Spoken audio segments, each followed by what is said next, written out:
Hello, everyone. Welcome to another episode of Best Phone Plans. This time, we're doing a little bit of an end of year special, and I got one of the best guests a man could ever ask for. We got Technoid on.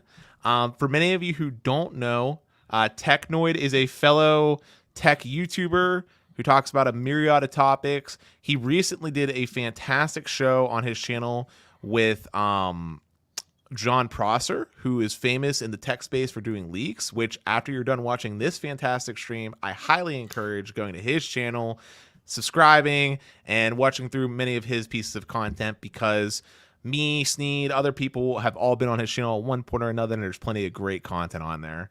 But Technoid, before we get too deep into anything, man, do you have anything you want to tell the audience? Anything you're working on in the future they should be excited for? Well, first of all, I would like to say that was very kind for what you said, so thank you very much for that. Truthfully, I am just getting ready to start the new theme of my channel. So as you know, every year I change it up. I like to add new depth, new color, new theming, basically keep the same flow but bring new energy. And this year is probably going to be the biggest revamp since last year because I am going to overhaul the theme. We're going to keep it tech, but we're going to go in a new direction with the layout, the flow of the show, the way everything goes, because I'll reveal everything on Saturday. So I have actually, if you guys go on my channel, you'll notice I don't have my avatar logo, my channel stuff. It's all done. So everything will be revealed on New Year's Day, and I will explain more because if I do it now, it's going to take up too much time. Gotcha.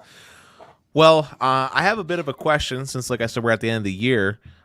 What's one of the biggest highlights for you this year? Like, what was a momentous moment that you're just like, gosh darn, I can't believe 2021 this happened? Are we talking like tech world, YouTube? What are we talking? Just in general for you in life, man. Just something good of the year that you're looking back on. And you're gonna be like, you know what? This is what I'm gonna remember 2021 for this reason. Well, I would like to say something personal, but I'm gonna keep it like more professional. That's professional. Yeah. So I think the biggest thing for me was that interview or that show with John Prosser. Now, I just want to clarify. Any guest I bring on my channel, I always consider them the best of the best. I never consider anyone low or anyone near. Doesn't matter what number you are. You come on my show, we're gonna have a fun time. But that to me was the biggest shockwave I've ever had because I don't want to sound cocky. I don't want to sound like a jerk or anybody different, but I do believe I've worked my butt off since I've started this channel. I've come such a long way, and I've made a lot of great friends that have helped me along the way, like Sneed, you, Carlos, so many people. So when I got asked by John to do this show, because John reached out to me, originally it started when I just tweeted, I'm like, yo, that like one of my friends did a show with John. I said, yo, that's so awesome.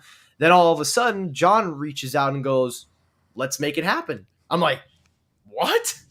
And fun fact, John Prosser confessed to me, and he already told me this from time to time, that he watches me consistently. So it really solidified, like, the hard work, the grind is real, and it's paying off. So once we planned the show, once I got him on, and once we did it, I thought I was in another dimension because I could not believe that, you know, I still to this day, and I'm going to say it, you know, you work your butt off, you don't ask for anything in return, you stay humble, you stay hungry, world's the limit. And to me, that's what I think I'm going to remember 2021 as the year that my hard work has paid off. Yeah, no, I totally understand that. I know you're gonna laugh a little bit, but when we had Sneed on for the first time, or when I was on Sneed's channel even, and he anointed me as a knight, I was super excited about that because I was actually, people might not realize this, but I was following Sneed since he had sub 1,000 subscribers.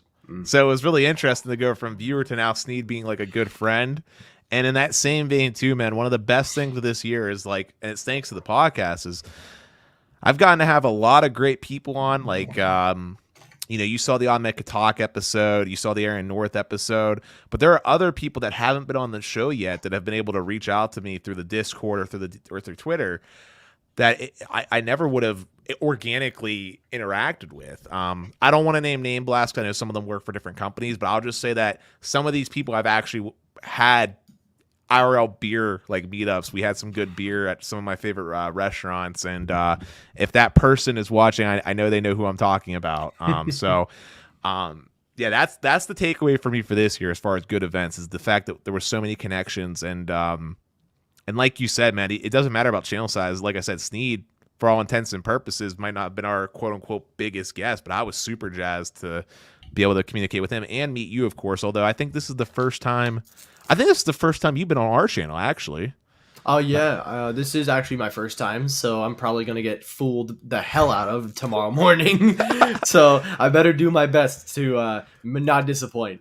Well, if Stetson's watching, I know he's taking a nice little vacay here, but if you end up being part of the Rewatch Crew, Stetson, you missed out. You missed out on a good guest, and we'll have to bring you on when he's here, man. No worries. Hey, listen, man. I'm always available. I always tell everyone, you always are welcome on my show. You don't have to ask. If you just want to come on, I'll pull you on. And I appreciate you bringing me on for the first time, and I'm just glad to be here, and I'm just glad to put on a show for the people. That's really the goal at the end of the day. Before we move on to like an actual topic, though, I just want to say real quick, I see 23 beautiful eyeballs are watching us. Don't hesitate to throw in some questions. This stream is going to be more chill than most. So feel free to hit us with any questions, whether it be geared towards me, Technoid, whatever. This is sort of like a celebration of sorts as the year winds down. So feel free to hit us with questions. And I just want to call out to some of the comments that we got so far. Mark, it's great to see you as always, my man. I recognize that name any day of the week. You've been a great supporter. Same to you, Shay. T Yellow Dragon, thank you. Yo to you back. Pradeep Dollywall. I hope I said that right. Good to have you, my friend. And Manny, unfortunately, no free iPhones, at least not from the Best Phone Plans channel. Oh, man. But all right, let's get into our real topic, though. You know, on the topic of phones, man, who do you think this year had the most aggressive and best phone deals, in your personal opinion? And did you take advantage of any this year? So I'm gonna be honest, no, I didn't take advantage of any phone deals. I'm just the type of guy that likes to hold on to your phone for as long as it can last, and then when the time comes to switch, I'll switch. But I looked around the market. I've been studying and watching, and of course with Sneed, if we track everything. For me, I think the biggest would probably, in my opinion, I'm gonna go. You see, man, you put me on the spot already. we're not even 10 minutes in, and I'm already put on the spot. I gotta keep you on your toes, man. All right.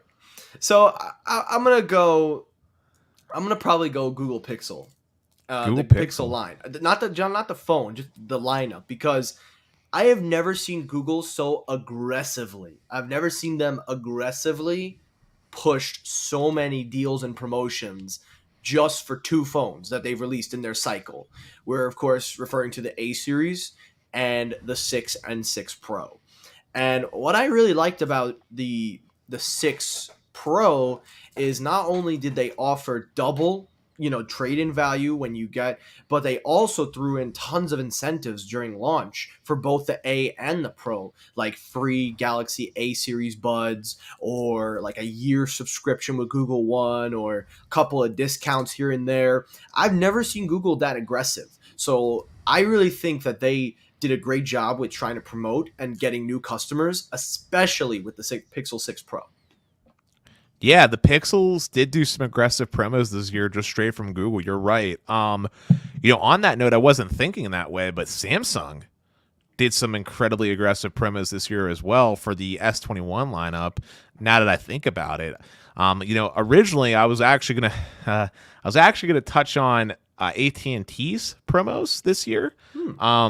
Because they were doing some really good ones for existing customers and new customers from like a retention point on the iPhones and different phones across the board. But obviously those have financing. And as many followers know, I am not a big fan of financing devices. So I think I might have to take a cue from you, Techno. You might have taught me something there. What? Although I'll throw in one curveball that you probably would have never guessed me to say. Best Buy, in my opinion, had some of the best phone deals this year. I can see that. I can definitely Yeah, see that. this iPhone 13 Pro Max I got Mm-hmm. on Black no, not Black Friday, Cyber Monday. Cyber Monday. I got it on Cyber Monday at Best Buy. What Best Buy was doing was they were doubling the trade-in value for like your trade-in. So like let's just say let's just say Apple was only giving you like $360 for an iPhone 11 trade-in. Best Buy Mm-hmm. would double it. And what was nice was you could buy it outright. I mean, you still had to get it through like a carrier, but like you could just Mm-hmm. buy it outright and be good. And I got mine through T-Mobile. They unlocked it literally the next day for me, and that's the phone I converted to. So definitely a couple picks. I actually saw a question that kind of relates to this topic, and while we were talking, I was just looking up real quick Sure. to Yeah. see. It came in from Colbert. Colbert's asked, "Is that Xfinity internet deal with the cell phone service still available?" So, Ah. as best I can tell, I am having a hard time seeing if the specific promo they ran for the Black Friday is going on. But, oh,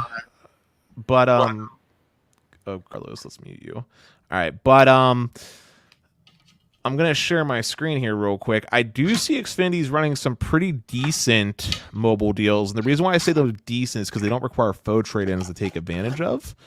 So I'm just sharing the screen here. I gotta add it to the stream. There we go. There we go. So it looks like Xfinity is doing $200 off still on the iPhones, all the iPhones. It looks like, which is not bad. All you have to do is port a number, and they apply that instantly in the form of 24 bill credits, which is not bad. Looks like they're doing some deals on the Samsungs here as well. Pixel 6 is here. There you go. So it looks like they're pretty much discounting everything, and then they're doing the free Moto 1 5GA. So not bad deals from phones. And I'm just curious if they actually even have the Pixel 6 in stock, because, man, those things have been hard to get. Yeah, man. You know what? The only thing, though, that I'm personally against, I don't like the 24-month bill credit system. To me, I just don't like it because they string you along for 2 years. If you like the phone, you want to buy it out, but then you lose that savings. And then if you stay with it for 24 months, that's a hefty stretch out for me. I mean, Maybe it's just me. You know me, man. Like I said, I like to buy my phones outright. I don't necessarily mind. I don't mind the fact that carriers do the credits. Like, I don't mind that. What irks me is when they do like the shenanigans where it's like bill credits will apply after like 60 days or something like weird like that. Like if they do it like instantly, like what Xfinity does, where it's like literally on your first payment towards it, whatever, like you know what you're getting into, you know what I mean? And if it's only 24 months, that's not too outrageous. 36 months in the longer financing deal is really bad, especially when we start talking about like the trade-ins. Like I feel like if you're doing a trade-in, it should be instant credit, you know? Yeah, that would probably be more incentivized. And for me, I'm with you. I think we both agree. I think we're both the same. We both like to buy our phones outright. I'm the same way. I bought my iPhone 12 Pro Max when it came out last year. It started out as monthly finance, but then literally 3 months in, I said, I'm buying the whole thing. I loved it. So for me, I like to own the device because if I'm continuously paying for it, I just feel like I'm leasing it. And I don't like to feel like that. Maybe that's just me. Maybe everybody's different. But for me, I like to own the device that I have. So I just pay for it right away. Yeah, and also Colbert, I was just pulling up the Xfinity site, but I had to be careful. I wanted to make sure I didn't share my address. It looks like they're doing something relatively good. I haven't really been keeping up with Xfinity promos. I know I should probably be doing so more, but I just haven't been. But it looks like they're doing a $300 Visa card that you get, which seems pretty cool. Honestly, though, your best bet is to just checking your area, because I can tell you right now, promos with pretty much every traditional ISP vary on like by the house level. Like if I were to punch in my address, I'll probably get promos that are going to be different from yours, which is oh man, that could be its own dentist rant. But hopefully that little bit of information helped. I'm gonna try unmuting Carlos, see if he's still echoing. What's up, Carlos?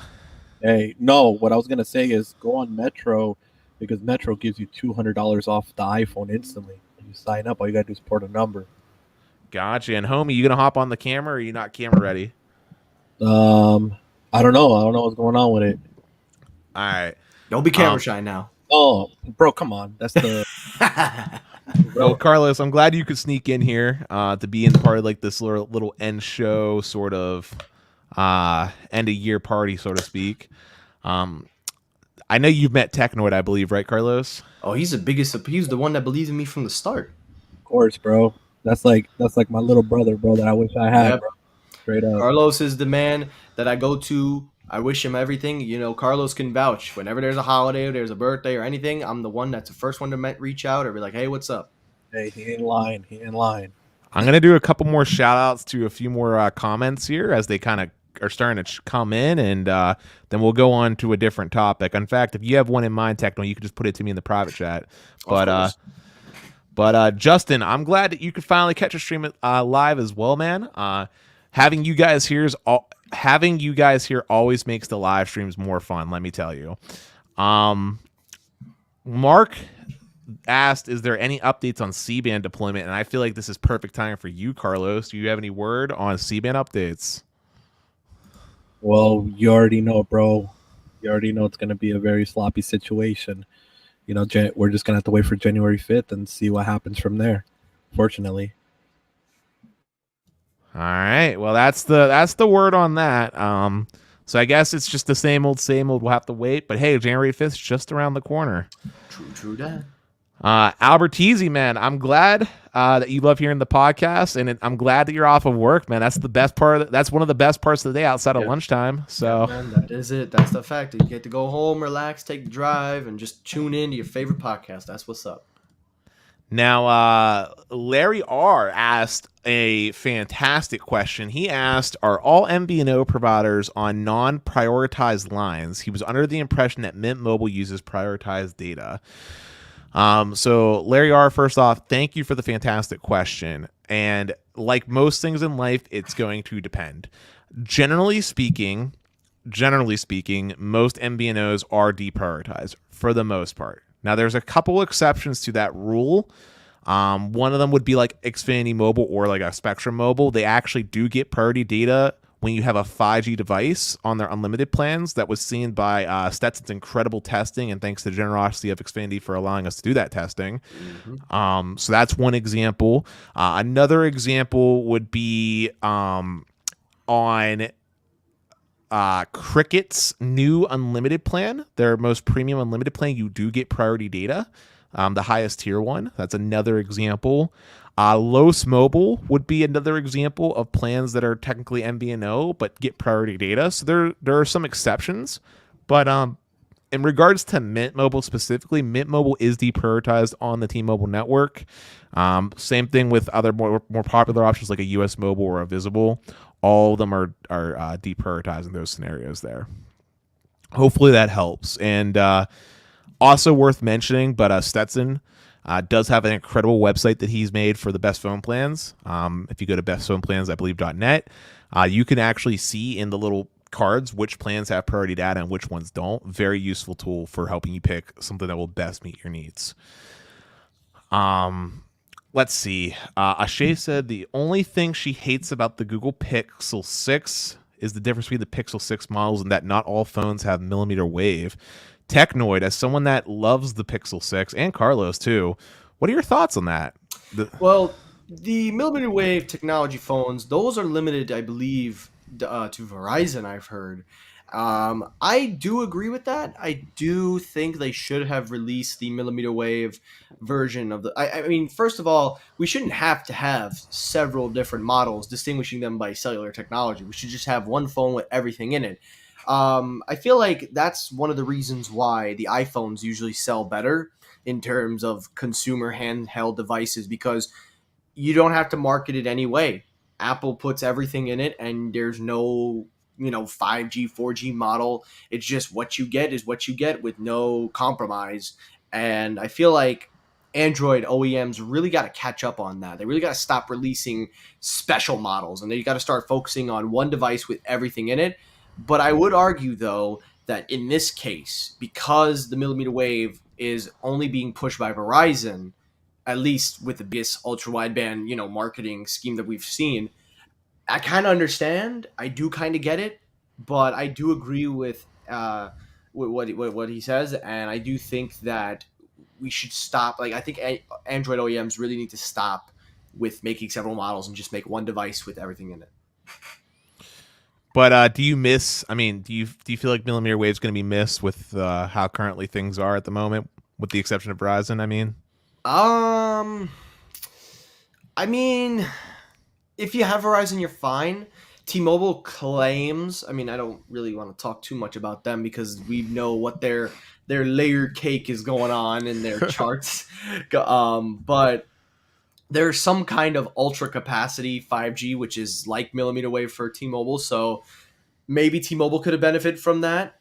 But well, they got AT&T, N41 support on all models, so they're fine. okay, Yeah. so they got N41. But AT&T, I'm gonna be honest with you. I have not heard really a lot with them. I know why they have a very good reputation when it comes to cellular provider, but and maybe I'm a casual here. I got to call myself a casual, but maybe it's just that I don't see AT&T really making the big 5G push like how Verizon focuses on one, T-Mobile focuses on the other. AT&T is just like, yeah, we got it, but we got tons of benefits with it. They focus more on the benefits. That's what I notice, at least from the casual eye.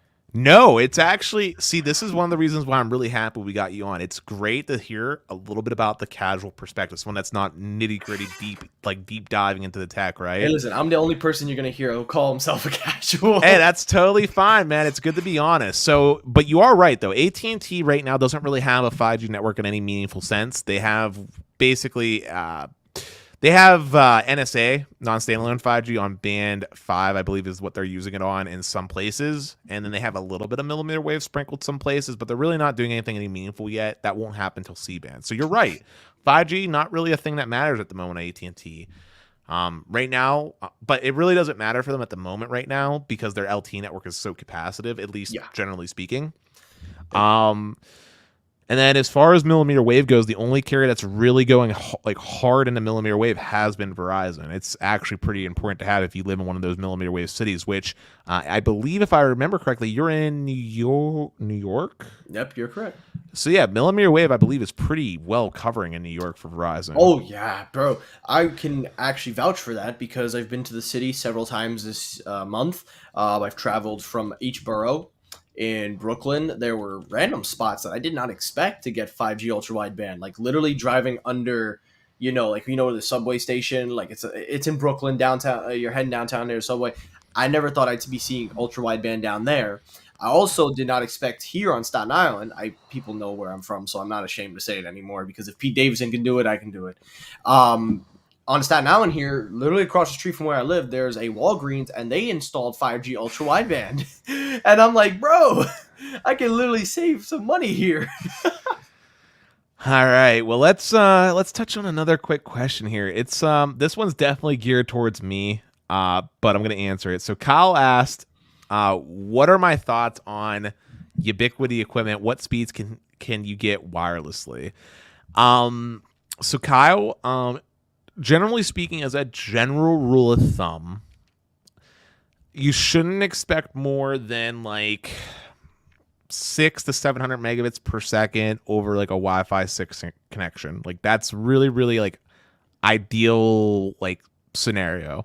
And I mean, I've been able to achieve those speeds, and on the rare once in a blue moon, I've seen a little bit faster than that, but generally speaking, I'm normally hovering more along the lines of like 500 to 600 on most of my Wi-Fi devices. I personally love Ubiquiti equipment. I think it's fantastic, but I don't necessarily think that the everyday consumer needs to utilize the equipment. On time again. What's up, Sneed? I going on, I Jim? appreciate you making it to the stream. As you can see, we're having a little bit of a party here. Good to be here, Dennis. Thanks for the invite, my dude. Appreciate you, man. No problem. If you get a quick moment, though, your mic is doing that thing. Yeah, aren't we on Wi-Fi 6E though? Because Wi-Fi 6 is good, but 6E is supposed to be the one where you get like multi-giga speeds. I've heard. I don't know. Sneed's shaking his head because he knows. But so Wi-Fi 6E is okay. So Wi-Fi 6E is expanded unlicensed spectrum that was given for Wi-Fi use. There's not really any devices on the market that can utilize it, and there's very few routers that actually support it. Wi-Fi 6 has become a lot more commonplace and has a lot of improvements for it. many of the improvements don't necessarily translate to actual bandwidth increases, but they're important enhancements for things like the Internet of Things devices that are being connected now in the 21st century, like with your smart fridges, your smart washers, your smart dryers, and insert your smart toothbrush too while you're at it. But Oh god. but no, I mean, you're correct. Wi-Fi 6E is a thing. It's going to be a couple years before that starts making its way into the everyday hands of the average consumer. Makes sense. It makes total sense. You know, it's funny because I like Wi-Fi 6 a lot. When we switched over, we had the new FiOS Wi-Fi 6 router setup with your extender, and I gotta tell you, I've connected over 50 devices in this house, including smart lights, hubs, and basically everything. And I have not seen it lag, stutter, cut out. Even my Tesla, when I get updates, even all the way outside, it is. There you go. You see, there you go. So It's funny you mentioned FiOS, by the way. That's who I'm using. there you go, bro. The only trusted company, if you can afford it. That's really all I have to say about Verizon. It's really good if you can afford it. Techno, you've clearly not watched my streams, my man. I have ragged and ragged and ragged on Verizon FiOS's Yeah, fiber but his service. experience is different. Technoid, it's been good. I know. For me, you know why it's different? Because I think it all has to do with the market you're in. I think because New York is such a big demographic, it's where the money is to be made. They spend a lot of money here in the state alone. No, So- the important thing is that New York has strict regulators. That's the difference. New York don't play. If you don't play by their rules, they'll kick you out of the market in a heartbeat. It's big Look what facts. they- They look what they pressed did to Verizon Spectrum. before. Look what they did to Spectrum. They I had to saw milk- that. They had to milk Spectrum to work with the low income class people with their internets and all that. They were about to drop them. And then I saw Spectrum- that, and I was amazing. proud. I was proud of the government for once actually doing its job to do what was good for its citizens and the global community. Listen, New York got some problems when it comes to tax and cost of living, but man, oh man, do your regulators know how to really whip a corporation into shape. Thank good. Well, I'll say this: we had Spectrum, Time Warner Cable originally. The cable service was good. The internet sucked. They made so many excuses. So when we switched to Verizon, it didn't work the first time. So we were in what they call a drop zone. So where the signal will go in, but it won't stay stable. It just drops randomly. So we couldn't get Verizon for a good 3 to 4 years. So it wasn't until they changed something. Something happened back 2019. I think something happened. They had like a new system, like a new way fiber optics or some kind of overhaul or whatever they did. Because the second time they came back, smooth sailing.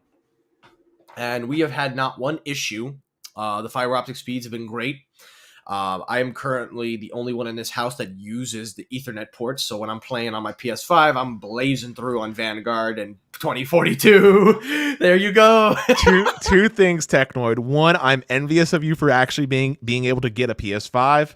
But secondarily, just like you, my friend, I actually have everything hardwired in my house, dude. I literally got a wall jack Ethernet port in my freaking bathroom. Okay, my house is wired up, fam. Everything is hardwired. That's the same way I do it, Dennis. There you I don't. go. Wi-Fi is only for like the refrigerator, the small thing, but everything else. But Well, let's take a moment to address the man, the myth, the legend that has came into this stream and has been on this channel numerous times, SneedMobileTech. The one guy who talks about dedication, but yet can't seem to get a new barber. Now, I know a lot of you are probably already familiar with this legend since he's like the godfather of the wireless space.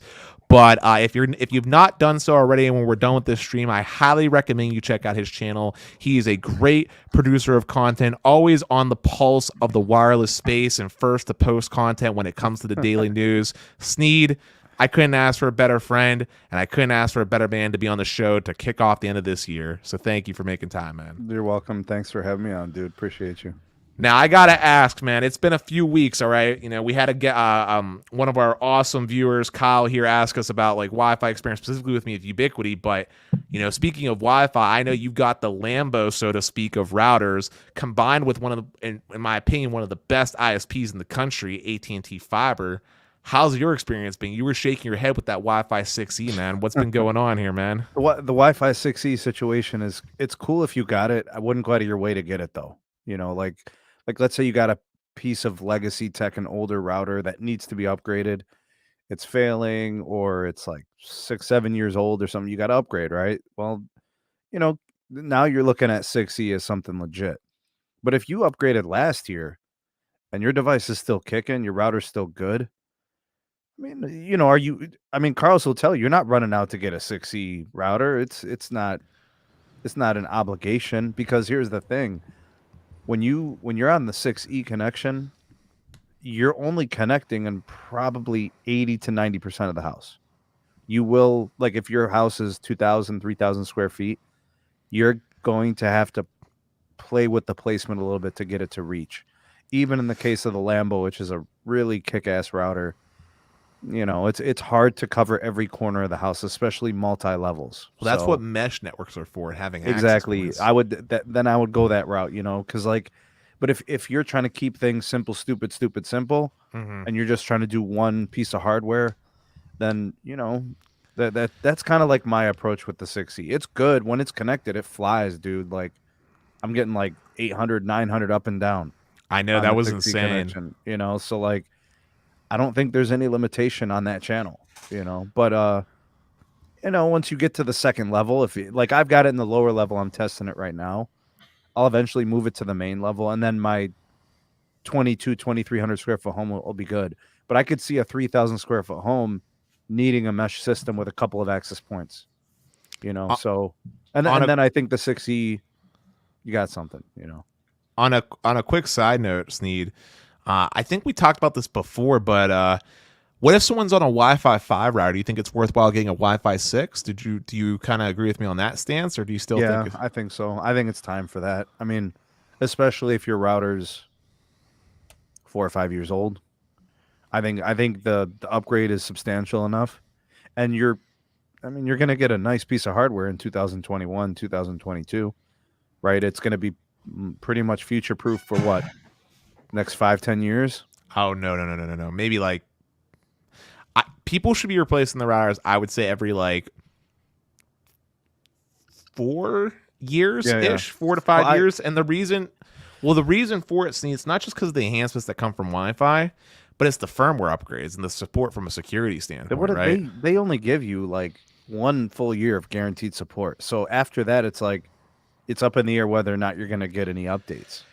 I've generally noticed from most, I mean, it depends on the company, but I generally notice that most of the time they'll do like 2 to 3 years of security updates. That's pretty good. That's fair.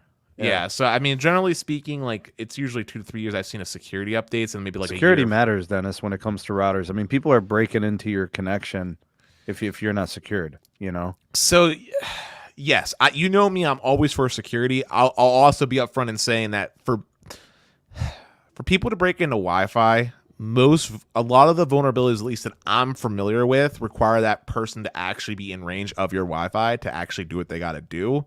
And since Wi-Fi doesn't necessarily reach as much as, like, say, a cell tower, it's less likely, right?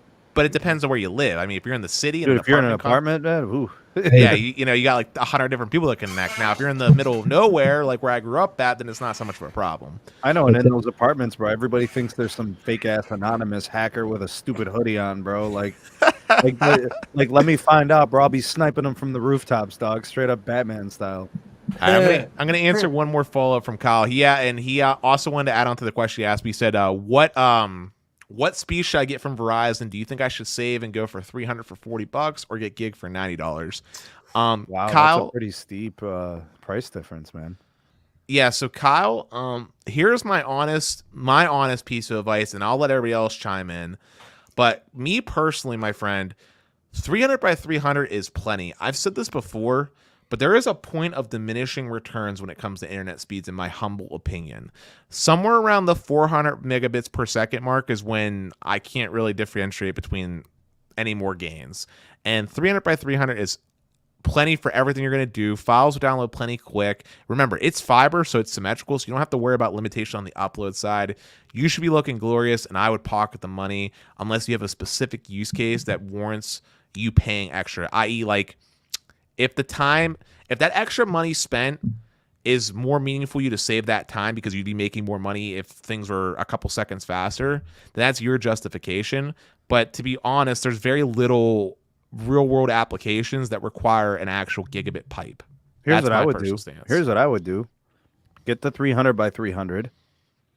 And then the moment you can't take it anymore, upgrade to fiber. If you don't get to the point where you can't take it anymore, because all it takes is a call to FiOS, and they'll upgrade you. They'll provision it for a gig. Yeah, Carlos, it's you know over. what I'm talking about. You make one call, boom, you got access to a gig, 2 gigs, There you whatever. go. That's what's up. Yeah. For me, I would say it all comes down to the person. If you're a simple user, you're not going to do heavy duty. If you're not a smart home user, if you're an average person, you just want to go on, use the websites, use the internet, your computer, maybe a game console or two, then I would probably say stick with 300. But if you're going to be like a heavy user, you're just going to keep grinding and riding. You're going to have smart assistant devices, you're going to have multiple guests, you're going to have kids, you're going to have this and that. Like basically just a lot of hands on deck. Then I would say go for the gigabit because Yeah, but even then, like, I mean, okay, so Technoid, you're a creator, Carlos is a creator, I'm a creator, Dennis, you are too, in a way, as a podcaster, and you guys host the show. If you had a lot of devices like Technoid is describing, and you still need to, you need more bandwidth, because think about it like this: most of the devices in the home are downlink, right? Mhm. Like 90% or more of the traffic is downlink. yep. So as long as the 300 meets the downlink demand, the uplink, I mean 300, I think you're good at probably 100 on uplink. Listen, I'm gonna say something that's gonna absolutely shock you guys. Back when I was like, we'll call it a technician of sorts, for a company, and we were doing a deployment for a mid-sized company. Okay, they had over 200 devices connected, and they were sharing a 100 megabit per second connection by 10. Okay, That is crazy. okay. So they were able to do that with 100 by 10. I promise you'll be able to do everything you need to do with 300 by 300. I could do Yeah. 300 by 300 all day, any day. Sure, The me only too. reason, the only reason I have gigabit, only reason was because in my market, Verizon doesn't have that 300 megabit tier. It was like 500 by 500, but the difference in cost was $10 just to go to gig. Well, So yeah, so slam for dunk. so Yeah. for the difference in cost, and for me personally, I just went with the gig and called it a day. But honestly, like seriously, I could even drop down to 200 tomorrow if I really had to. Like if financially speaking I needed to, I could drop down to 200 all day every day and I'd be fine. Like, so I'm gonna keep it 100. I think you shoot what Sneeze said. Try to 300 by 300. See how it goes for you. If you really find the need, there has to be a middle tier in between there. Like, then make the upgrades. But I feel like though that I'm probably around the same area as you guys. I'm with you on that.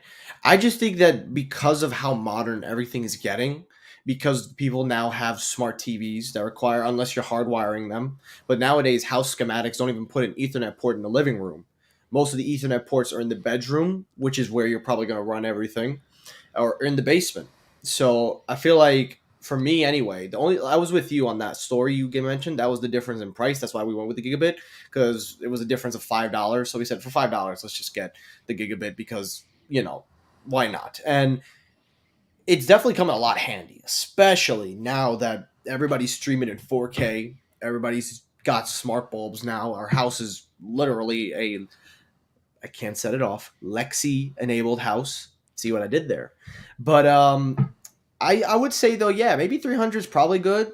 I think that that's generally enough. I don't think it's gonna be a lot of people, but I definitely think it's for the general use.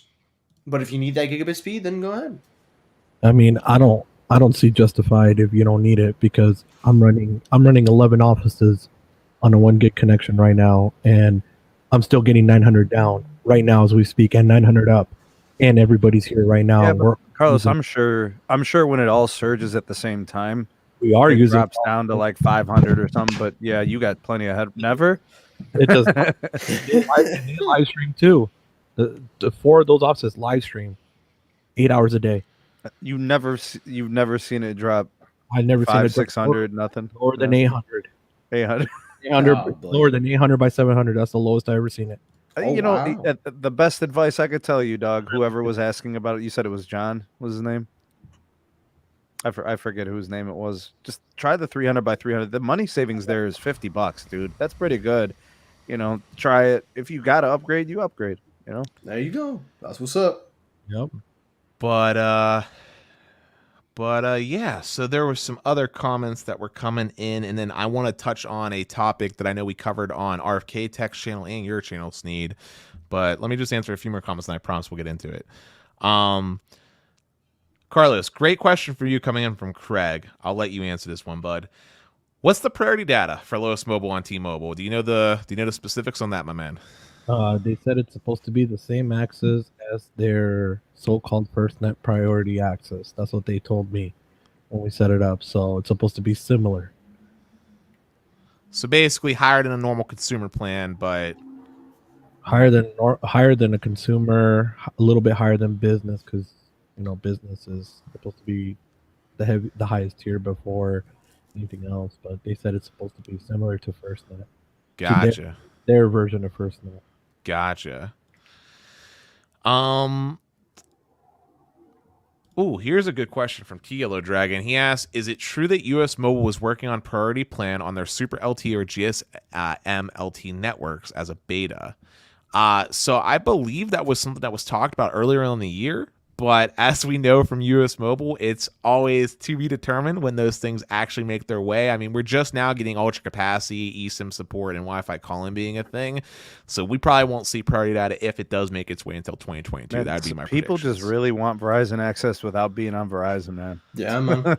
Well, there is an answer for that coming, and it's thanks to our boy here, Carlos, working out the deals. Alrighty.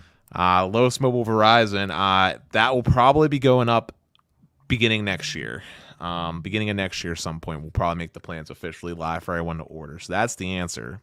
And I know if PA Tech is watching, although I know he's recovering, I know he's been using Feel it. better, PA. And I know you've used it, Sneed.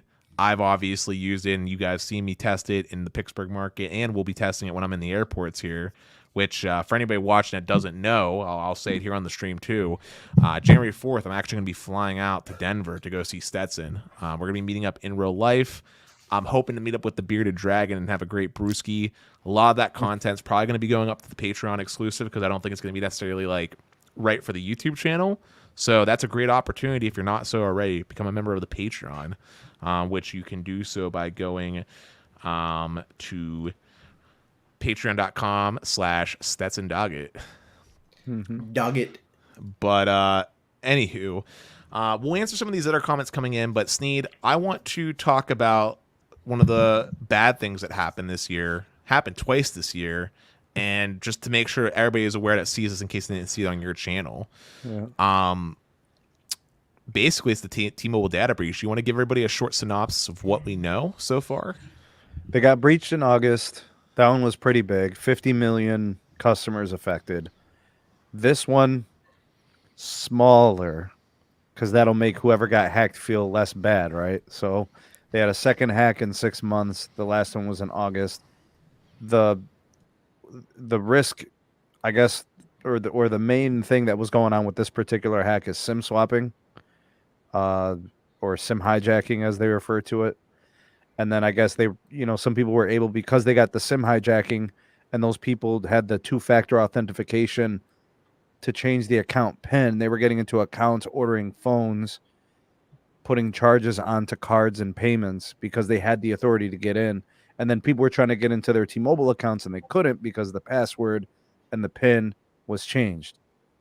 And then the wait time to correct the issue was 4 hours or more for some people.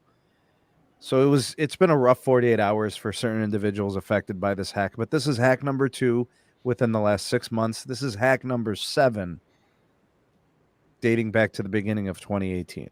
Mm-hmm. And even more if we go back to 2013. Well, it's been going on a long time. But the level of the hack, the sophistication, has gotten higher. Therefore, the stakes are higher than ever, right? Like, everybody's got payment on auto pay. Everybody's got payment methods there. Like, nobody goes into the store and makes payments. Right. The last time they got, credit card information, driver's license, SS number, name, address, all of that. This time it felt more account-based, in terms of compromised. But either way, Mike Sievert, the CEO, said the last time this happened in August, he said, "This is a very humbling experience. We're very sorry. We take your your security very seriously and your personal information, all that. And maybe it improved this time because less people got affected. Maybe their security is a little better. So instead of 50 million people affected, maybe it's 15 million. I don't know. But the frequency of the hacks is concerning. That is most definitely true. And what's crazy is when you were doing your stream on it, Oh yeah. literally during the stream, Yeah. one of the people in this room was Mhm. affected. Mr. Yeah. Carlos, Yeah. you went to a store. Do you want to tell us a little bit about your experience I wanna dealing hear with this. that? You don't even want to get me started with it. Just give us the toned down version, okay? The PG-13 version.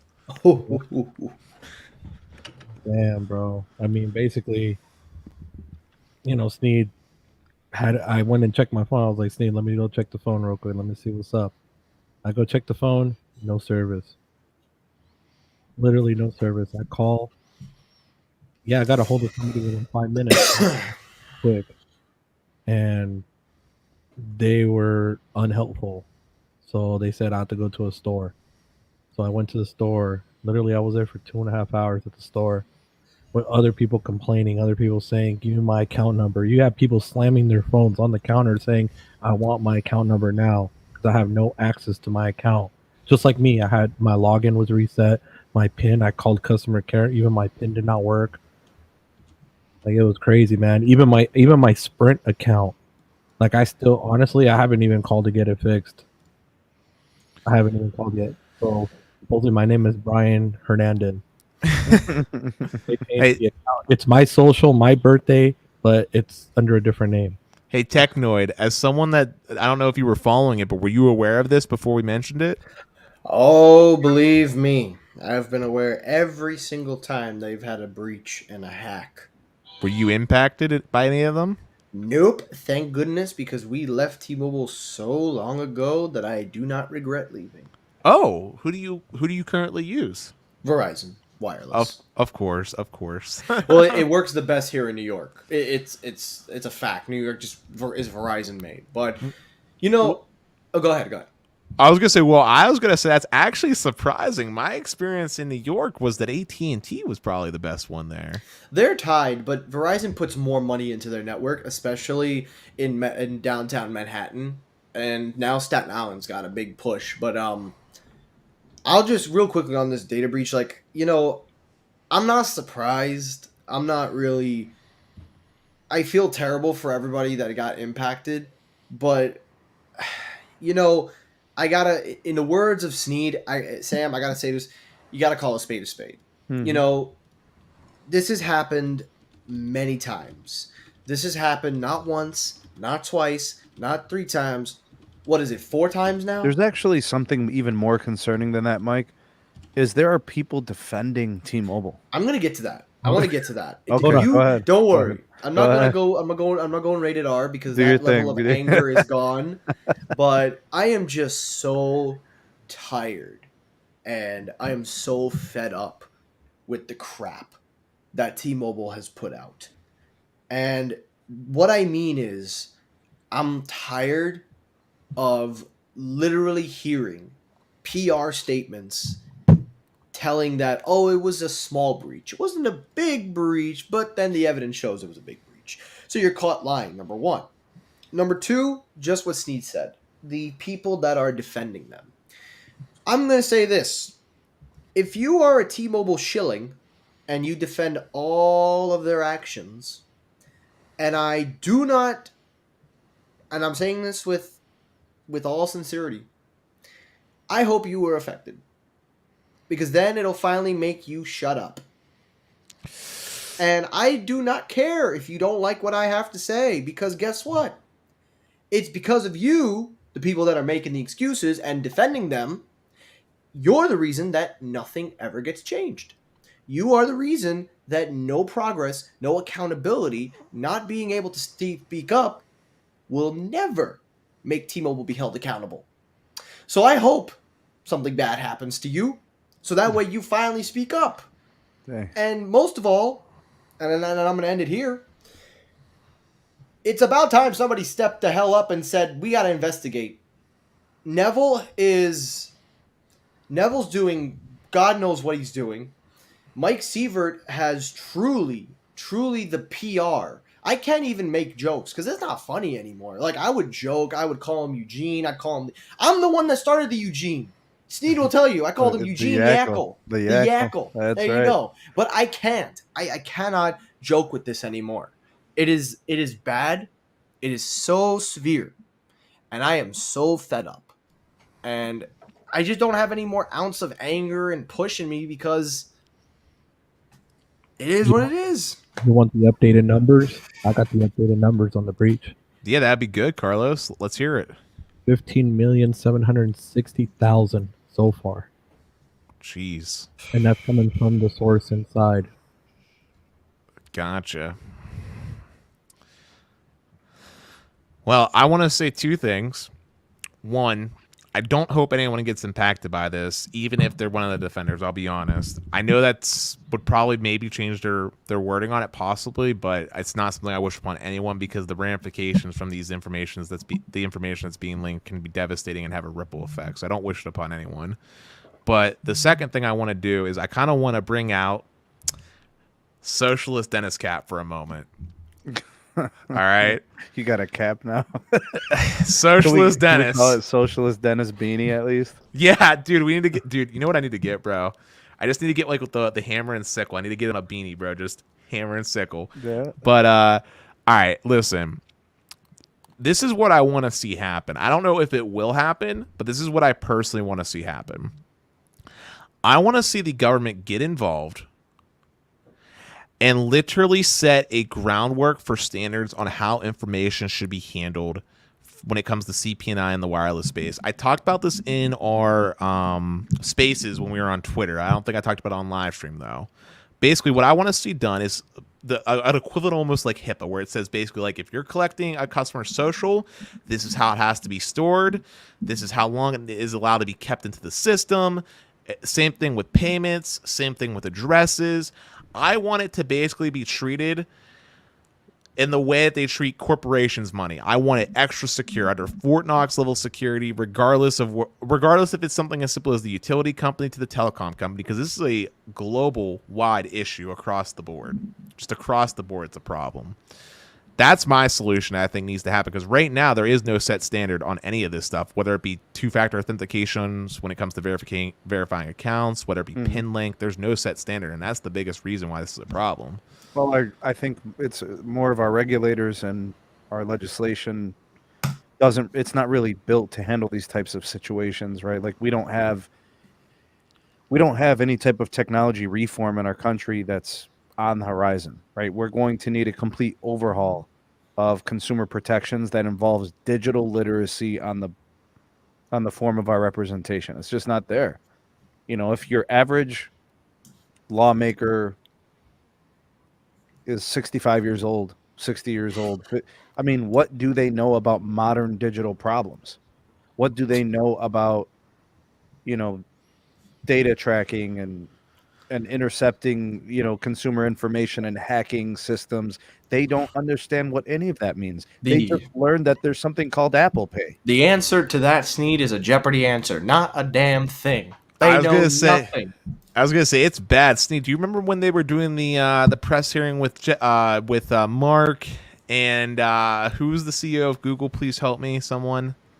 Anyone remember his name? Or whatever, Sundar Pichai. Yeah, well, there was like clips of the dude being like, "Can Google know if I walk from this side of the room to the other?" And the dude showing like holding up an iPhone, and the guy was like, "It depends." Like, no, it's a yes or no, but it really does depend. Do you have Google Apps on that phone? Like, you know, the crazier thing was he's like, "Why are you guys tracking my phone?" And the guy was just like, "That's an iPhone. We're Google." Yeah. You know, like that's not a Google phone, but they don't know. They don't know. Oh, the CEO? You're saying a Google? Yeah, They had him up in front of Congress. I can't think of his name. Sundar Pichai. There you go. Yeah. This guy was holding up an iPhone. He's like, "Why are you guys tracking my phone?" He's like, "That's not even a Google phone. That's an iPhone." Yeah, I mean, this is what we deal with, right?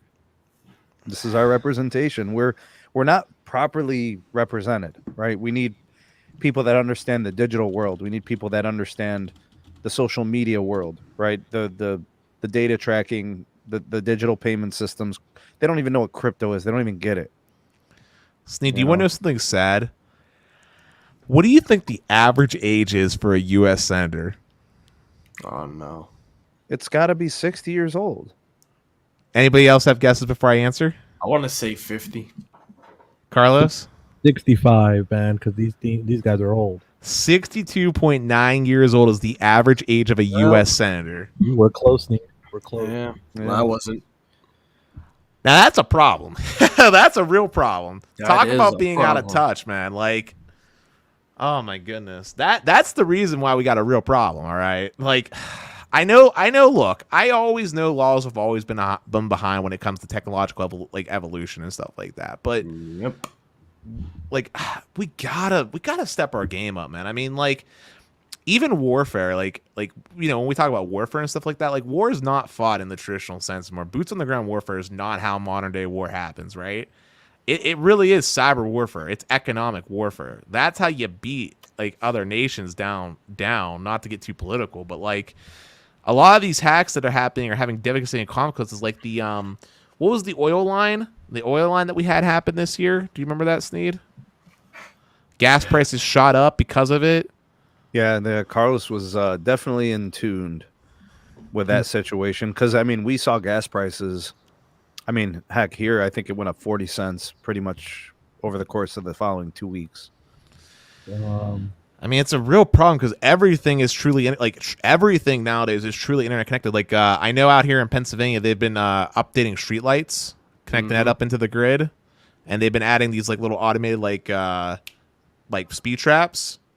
Seeing those starting to pop up, but Yeah. there's no security on them. Like legit, there are legit websites where you can literally just go in and view the street cams. There is literally zero security. So Yeah. that's what I meant by it being a whole. It's not just like a telecom problem. It's like a industry wide issue. Yeah. But let's get off this topic. We'll go back to more positive things since we have 60 beautiful eyeballs, which I just gotta say. If you 60 beautiful viewers could also be sure to smash that like button, it means a lot. Also, if you're not subbed already, please do subscribe. We are on a mission to try to get past 1,000 subscribers by the end of this year.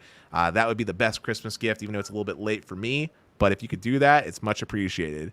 But let's touch on some comments. I know I'm behind on them. I just wanted to talk about that topic since it was kind of big this week. Let's see. Man,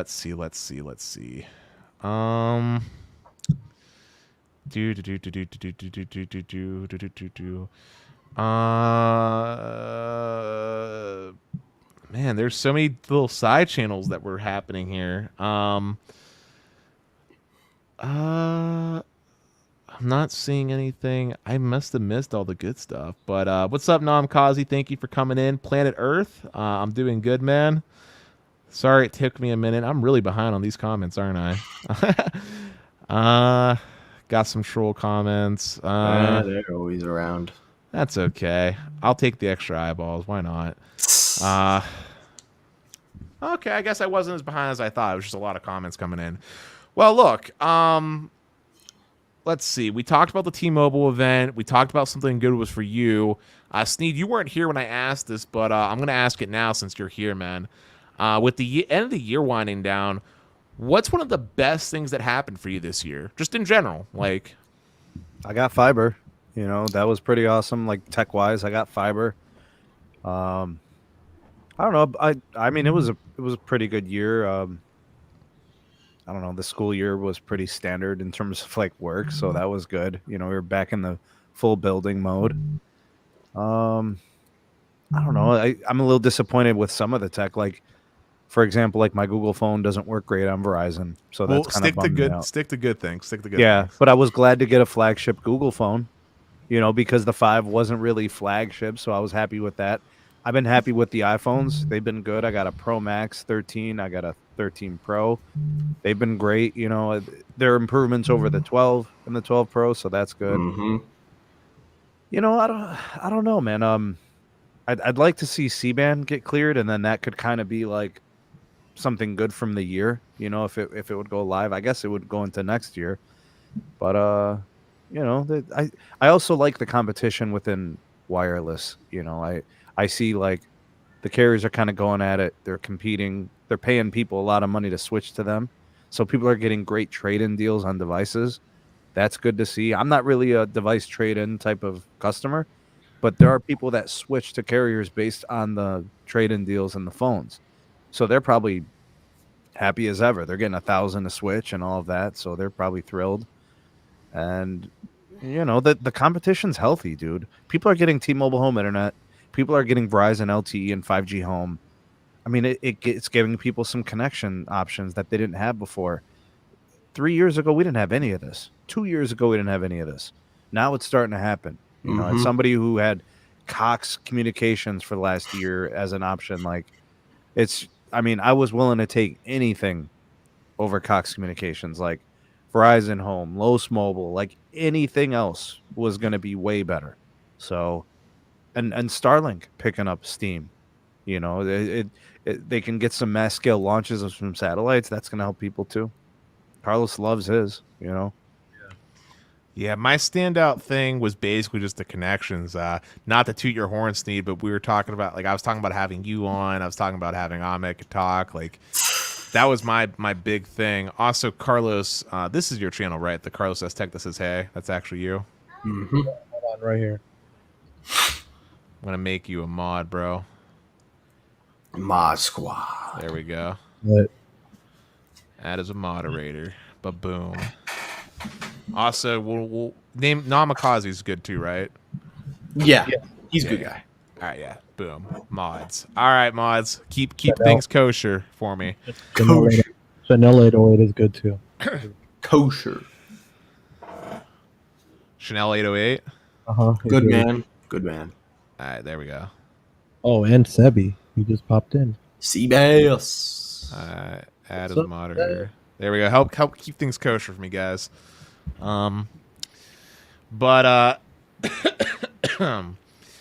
Yeah, so what about you, Carlos, man? Is there a standout thing that happened this year that you're just like, I'm going to remember 2021 for, like, a good thing, a positive thing?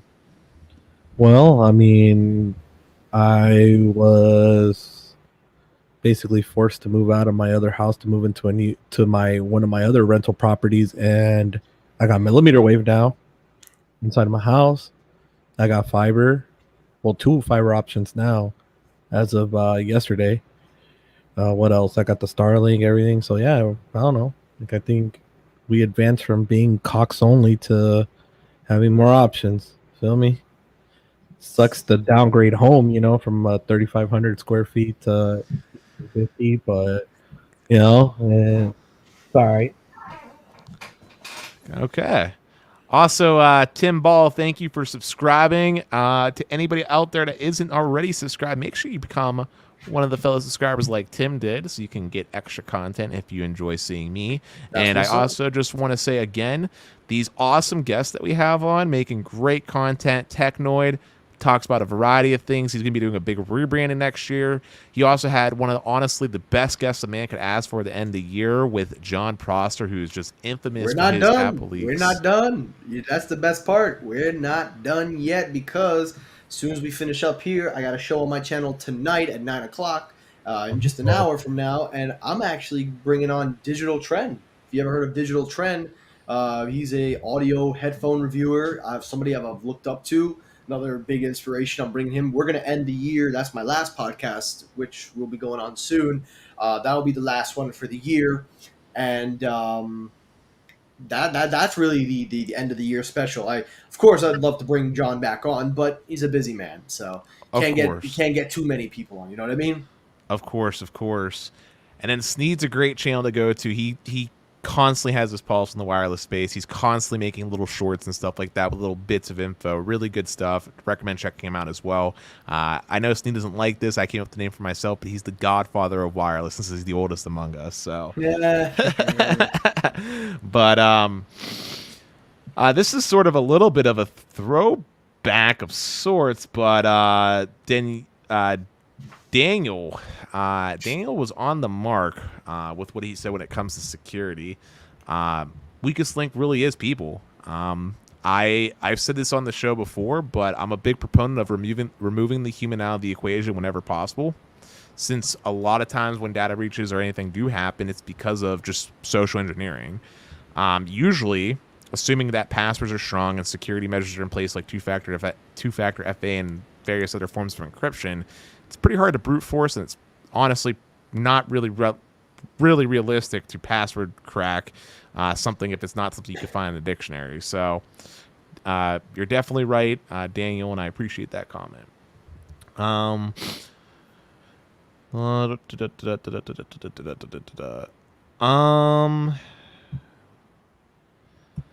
Craig asked a good question. And I'm gonna just try to be quiet and let someone here answer if they'd like. He's asking, how does eSIM work? Is it So- only one eSIM per phone?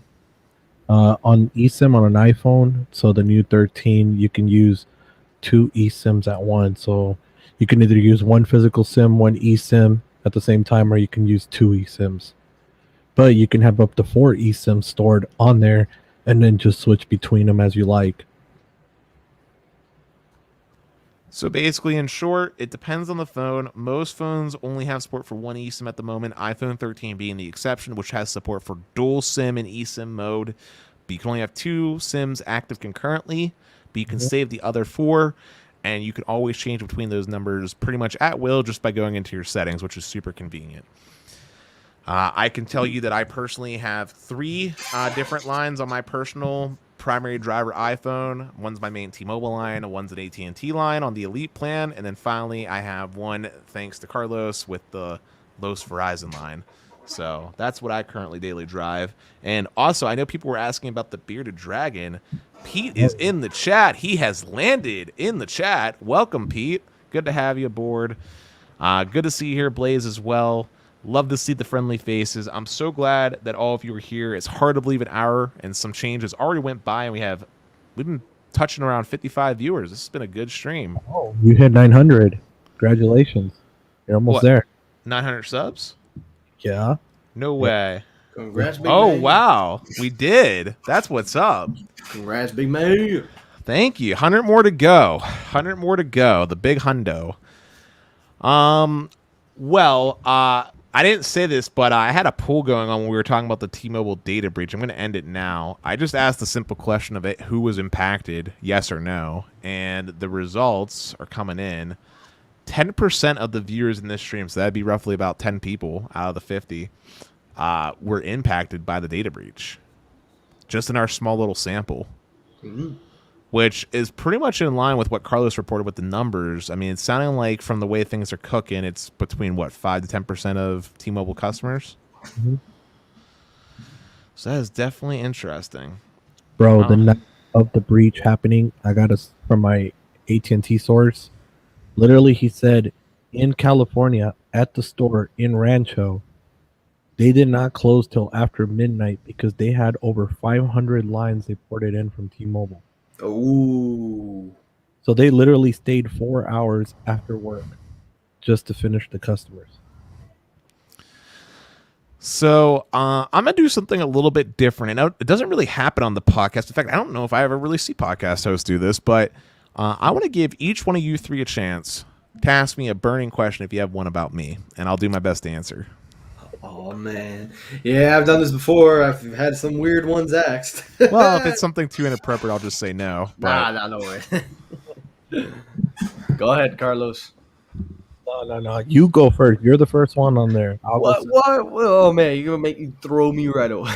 All right. You're the best. Man, a burning question. yeah, it could be anything. My only question I get, there we go. That's what's up. Look at Yasmin. What's up, yes. Hi. That's what's up. That's what's up.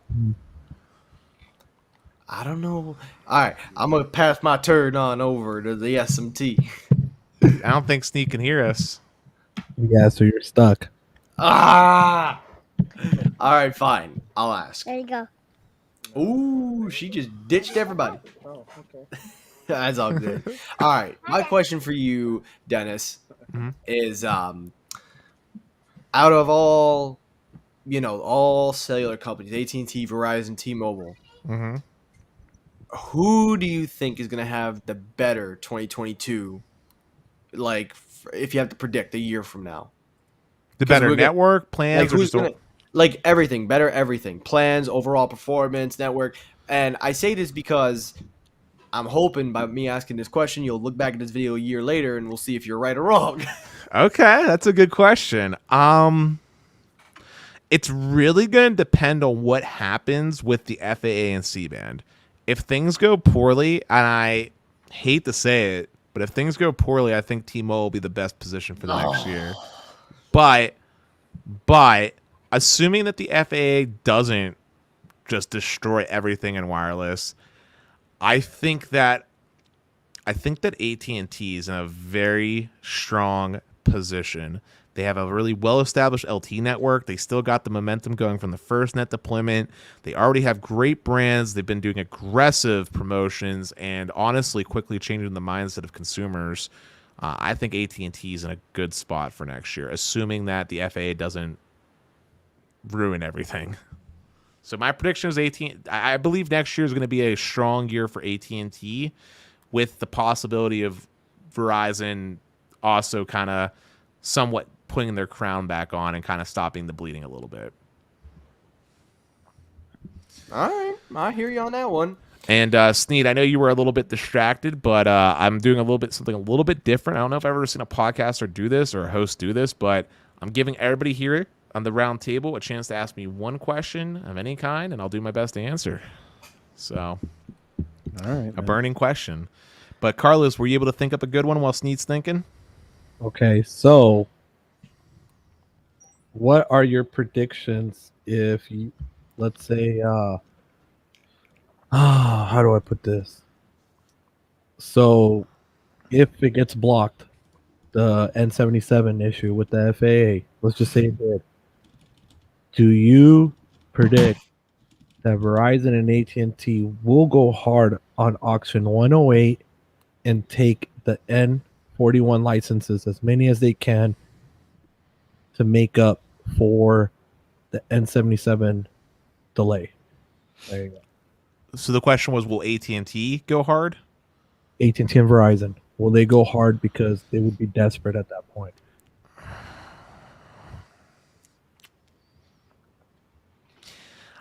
AT&T, I'm going to say no. The reason why I think AT&T wouldn't go hard for the N41 licenses is because I think they have a pretty rich spectrum portfolio as far as like diversification of bands is concerned. And I think the move for them is to try to get more contiguous spectrum so they don't have to play around with like all the carrier aggregation stuff, right? Mm-hmm. I also don't think that I know AT&T's been trying to build up money, but I think they're going to want to put all their money towards getting the rest of C-band, not necessarily like N41, if you get what I'm saying. Yeah. As far as Verizon goes, it's a tough call, but I think they're in a better position to pick it up if they had to, like if they really were in that dire pinch. But similar to what I was saying with AT&T, I think Verizon would rather just bet on C-band because it's cleaner and it makes more sense for them. And I think they'd rather give that N41 to T-Mobile because to some extent, N41 has a lot of issues to deal with. And I don't know if Verizon or AT&T would want to deal with any of it, to be perfectly frank. Dish honestly might be the better pick, honestly, to get that N41. Now, will this change your perspective on this? So I'm going to hit you with a challenge on the back burner on this question.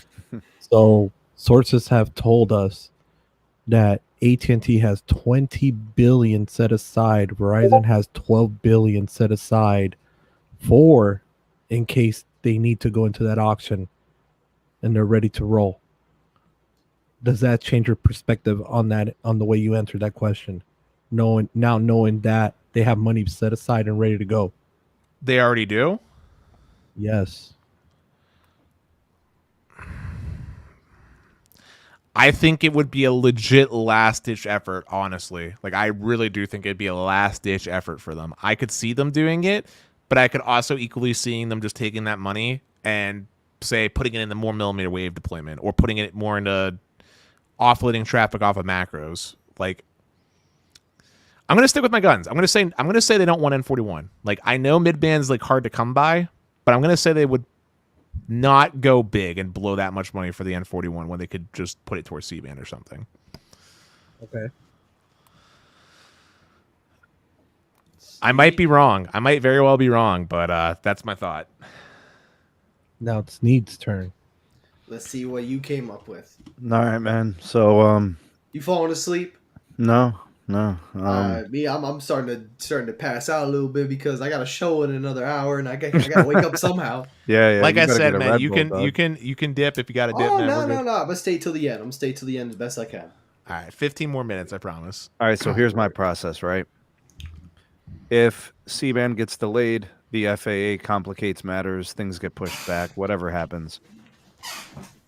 I think the most sensible thing, because it is a delay and it's not a termination, right? It's just a delay.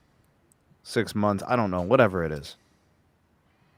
I think the easier thing for Verizon is to just get access to Dish Spectrum. What do you think is the likelihood of Verizon using AWS from Dish as a temporary fix? I mean, you put together a lease of some sort, you start using those licenses. Since Dish is not in every market, currently they're still in beta in Vegas. We're still waiting for a commercial launch. They have tons of spectrum. We haven't even seen AT&T solidify the usage of it yet, even though we know it's coming. By the way, Dish has enough spectrum for AT&T and Verizon to use. Because what do you need? You need 20 megahertz. That makes a huge change, right? And they could tune it for LTE. It doesn't have to be 5G, right? Hey, Sneed. I can say they're using it here. AT&T is. Okay, And yeah, but I'm just saying they have 25 by 25 on one of the channels. They've got 20 by 20, so it's paired 25 by 25 or 20 by 20, I forget.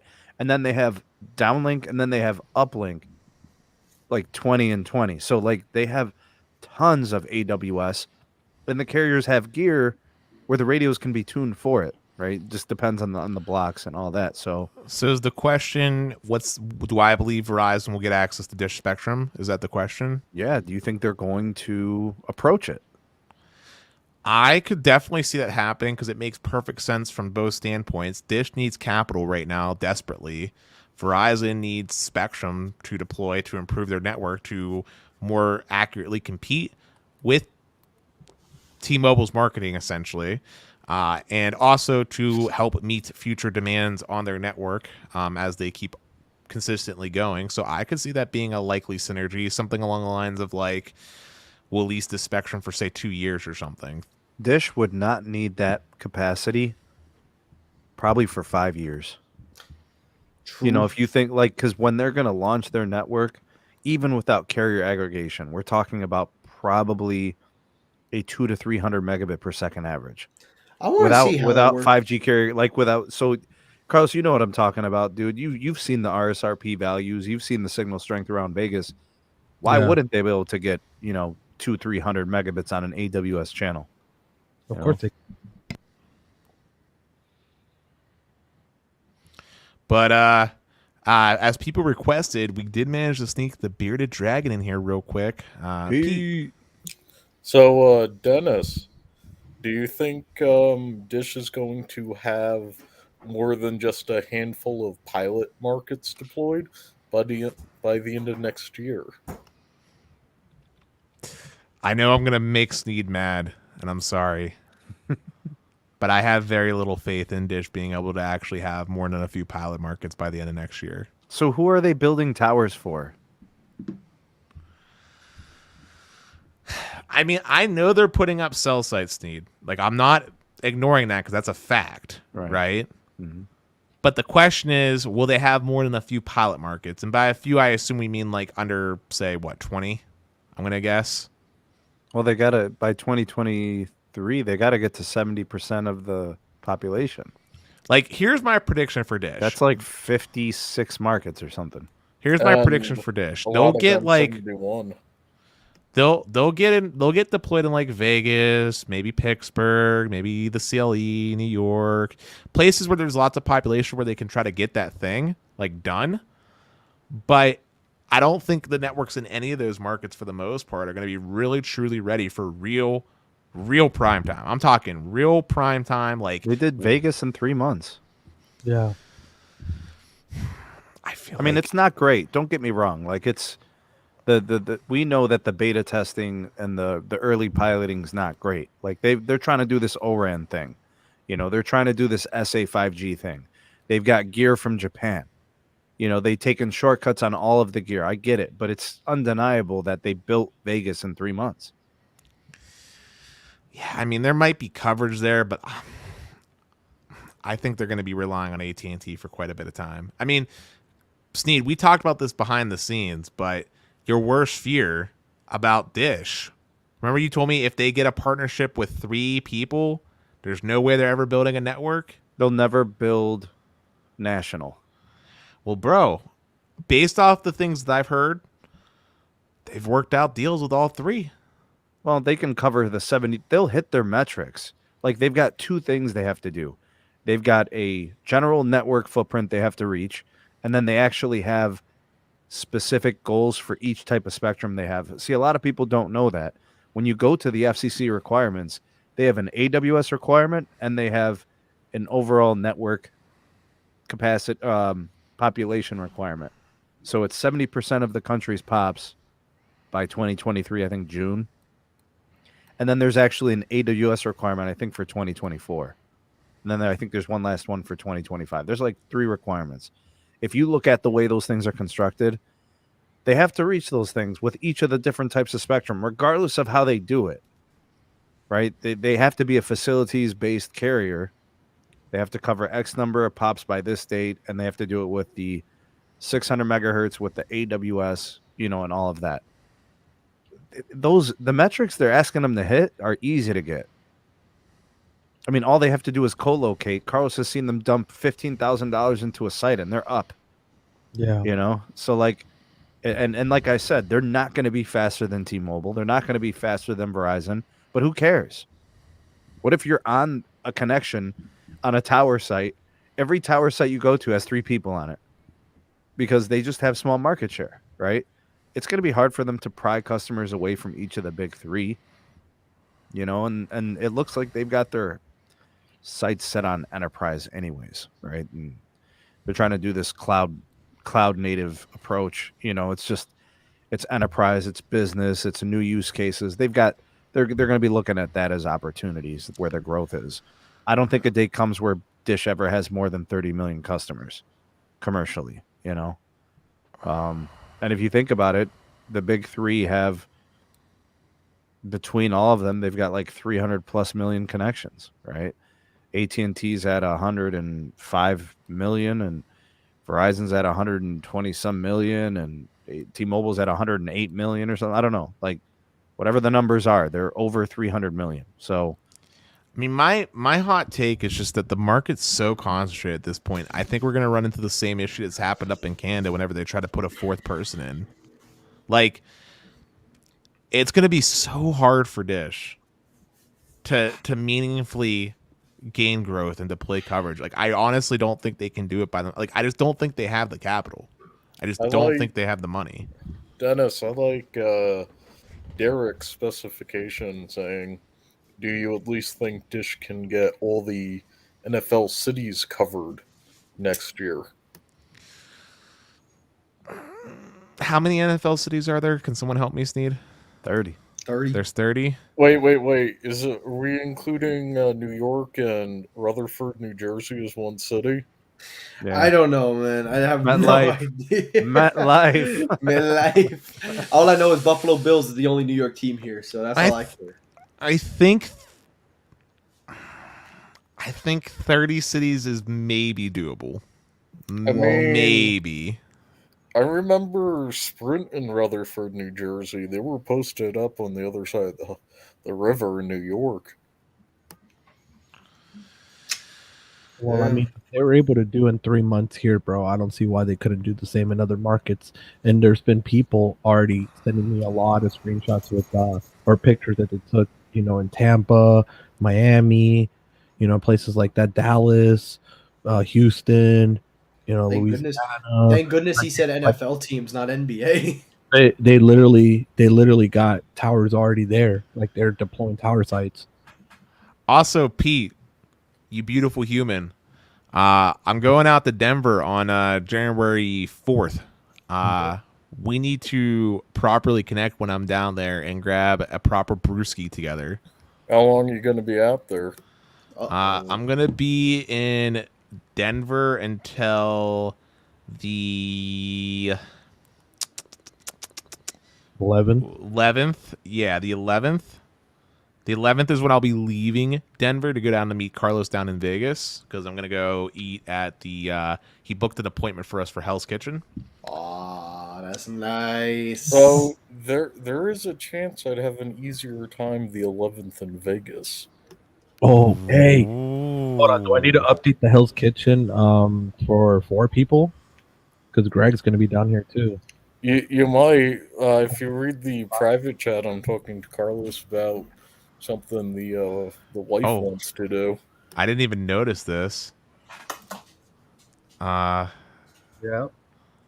Oh, how do I make? Did I not make you a mod, Technoid? I can make you a mod. I just don't know how to do it without you being Just post in the chat so I can make you a mod. I don't know how to do it in the private thing. I'll read this. I'll read the private chat later. I don't want to get too distracted. We're almost done. I know Technoid, man. If you got to go, man, I know you have a stream, man. I don't know how much longer we'll keep going, but seriously, I want to thank you for coming on. Take these last few minutes here as a chance to again let the audience know what you're doing. I want to make sure you get the prime attention you deserve because the content you make is truly great, and you spent a lot of time with us today. So go ahead. Hey, listen. First of all, thank you for letting me come on. I really appreciate. Also, ignore the noises. Dogs coming in here. I really appreciate you giving me the chance to come on your show. Every person here, Pete, Carlos, Sneed, they're big time supporters. They've supported me since the beginning. They've been great friends, great brothers, and I really appreciate everything that they've done for me. And I want to tell everyone, if you don't know who I am, hopefully you will like me. Hopefully you will check out my channel if you want to. On New Year's Day, we will be revealing the new theme of the channel. Of course, it will still be tech news, reviews, all the good stuff, but we're doing something very, very different this year. And it's going to be a big revamp, so I'm very, very excited. And so, Mike, got a question for you. Sure.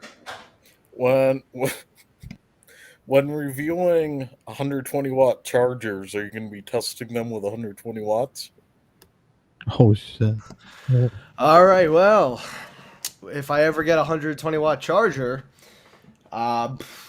truthfully be told, I got to find a device, and the only device I can find right now that even gets 100 watts is, truthfully, it's probably a MacBook Pro 16-inch, because I think, what does that have, like 190... So, if you have any sponsors, you should talk to them about that one. I would, hey, the only sponsor I got right now is Rogue. I'm trying to work up a full-time partnership, but we're still in the early stages. We still got to get people to use my promo code and get the word out about Rogue Energy, but slowly making progress on that. But one step at a time is what I'm going for. I think next year my goal is not to be the biggest YouTuber. I'm tired of always everybody saying, oh, I'm going to try to be the biggest YouTuber. Stop your biting. Ow. Sorry. You're still a full-time college student. How are you going to be a full big-time YouTuber? Well, it comes with hard work, and I feel for me, I'm not looking to be the biggest and the best. I'm just looking to have fun, do what I do, but I think the one thing that I am going to work on is my credibility. I really, really want to continue working on that. That's my goal for next year, because now that I know people are watching me, and now that I know that there is a lot of people now recognizing me, I really need to make sure that I can back up the talk, back up the reviews, back up everything, and sustain a good amount of credibility so that way my words have weight, especially for my audio reviews, which I'm continuously pushing to the barriers to what's possible with the review. Well, Technoid, if we ever get the opportunity, man, I would also be down to meet you up in real life. New York is a bit of a trek, but it's doable. So, hold up, Dennis. He's not from New York. He's from Staten Island.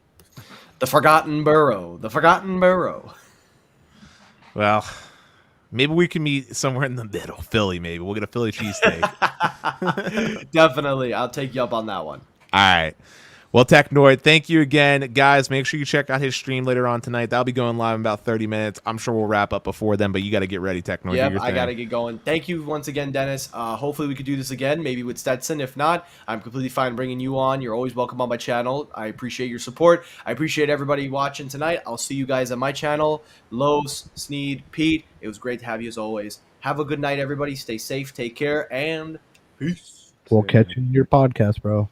Peace. I'll have it on in the background. At the right. minimum. Well, I'm going to answer a few more comments. And Pete, if you think of anything, please feel free to chime in. Oh yeah, But, Pete, you gotta ask Dennis the question. Now I that he's did. he did. It was Oh, yeah. about pilot cities and Oh yeah, Dish. okay. But Ashay came in with an awesome question. He or she asked me, how many houses do I think AT&T Fiber will have next year, and how many new states will AT&T Fiber go in? Sneed, I'm looking at you on this because I feel like you would probably know a little bit better than I, but I'm just going to take a wild guess and you tell me how close I am.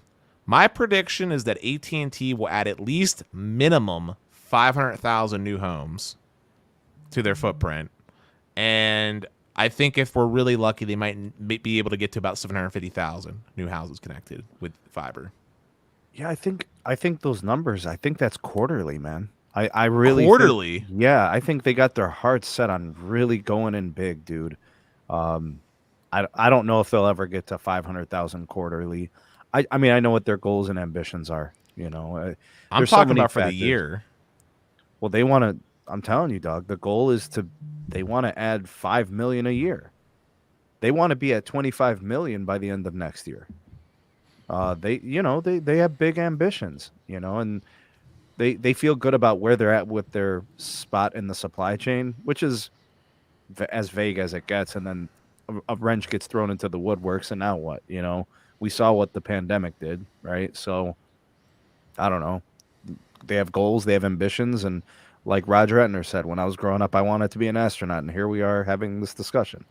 So, and he's right. Things change and things are different, and like different factors come into play. There's variables, and who knows? I mean, AT&T's got good momentum. They're growing. The revenue is good. The ARPU is second best in industry wide. I don't know. They have a lot of good things on their side. I know they said they want their penetration in the fiber to be at like 30. They wanted to be at 33 or 34%. It's like 36% right now. So they've hit a lot of goals, and even with the supply issues, I think their growth has been good. That's a good question to ask. I just don't know how we put a finger on it with the supply chain issue. I'm going to say it also depends on Congress passing a bill or part of a bill. Oh, that's big time. Yeah, Pete, For broadband infrastructure improvement. Because if there's one thing that really accelerates companies deploying broadband infrastructure, it's free federal dollars. I mean, look what happened with freeways in states when the government said we'll give you $9 for every one. We got this massive interstate system. Yeah. Unless it's Verizon in Pennsylvania, in which case they pocket the money with no repercussions. Hey, if I remember, there was an out-of-court settlement between them and the state of Pennsylvania, much like AT&T in New York for saying they did something bigger. I mean, there was, but it was a legitimate slap on the wrist. Like the TLDR of the history of this, and I've talked about this on the show, but basically I'm talking back in the 90s before I was born. Pennsylvania took money out of the 911 recovery fund to pay Verizon to lay fiber across the entirety of the state of Pennsylvania. We gave them an extension on when the deadline was due and additional money to help complete the project, and they just never did it. Like, the deadline was back in like 2016. Where I'm from, we pay people when they finish the job. That's what we do where I'm from. New York, Right. They pay hourly, Sneed. And Pennsylvania just gives you all the money up front. Yeah, I mean, you want to talk about poor execution, poor terms and conditions. I mean, You know, that's like paying somebody, you know, they give you a quote for pouring concrete and they never bring a truck. They never show up. You still got a gravel driveway, bro. I You mean, we know? got Fios in a whole whopping like 2 metro cities, That's horrible. That's horrible. Pittsburgh and Philly. Yeah, that's horrible. You know, that's why I think like you look at the structure of what AT&T has with FirstNet.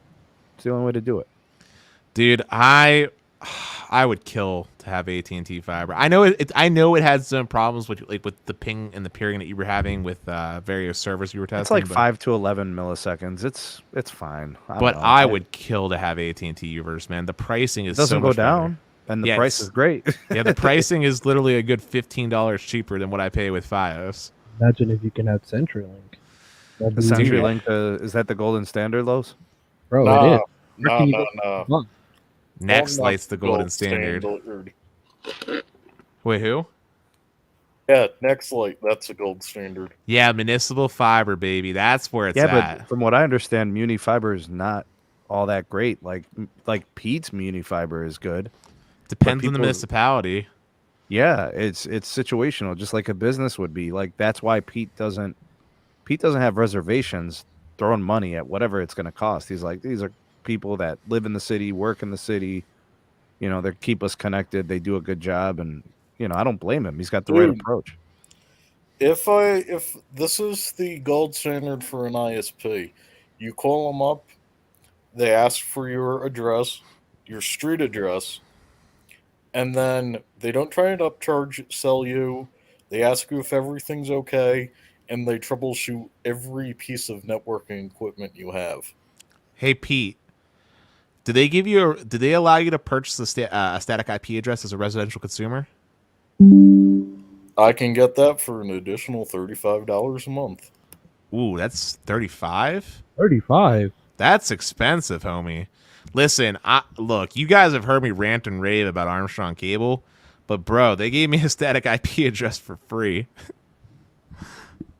What does that cost them to do? I don't know, $5. Nothing. $5. I don't know. Not 35. Yeah. All right. But the reason why it's 35 is they're still trying to transition to IPv6 delegation. So at the moment, we're just sitting on 2 Class B networks. okay. The heck, Okay, bro? that does it. Why is it not IPv6, bro? Especially being the municipal. I'm not on the committee. Oh, that's why. Hey, Pete needs to be though. So Pete, I've talked about IPv6 before, and I feel like I've not necessarily done the greatest job of like necessarily dumbing it down so that it's easily understandable and why it's so important. I would love to hear you take a crack at explaining on why IPv6 is crucial for the internet going forward and explaining it like I'm 5. So we're all familiar with our routers having a NAT, or I think it's a NAT table. Yes. Where we're basically trying to jump into a port on a IPv4 network to specify what computer is on that address.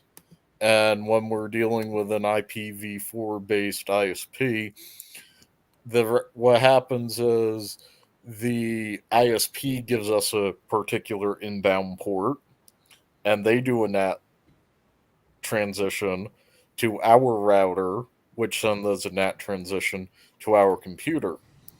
That's latency right there. That adds a minimum of 4 milliseconds of latency. What an ISP can do with IPv6 is they assign a household. They can assign a household 5 IP addresses, 10 IP addresses. It doesn't matter. You basically say, okay, this is the gateway address on my ISP.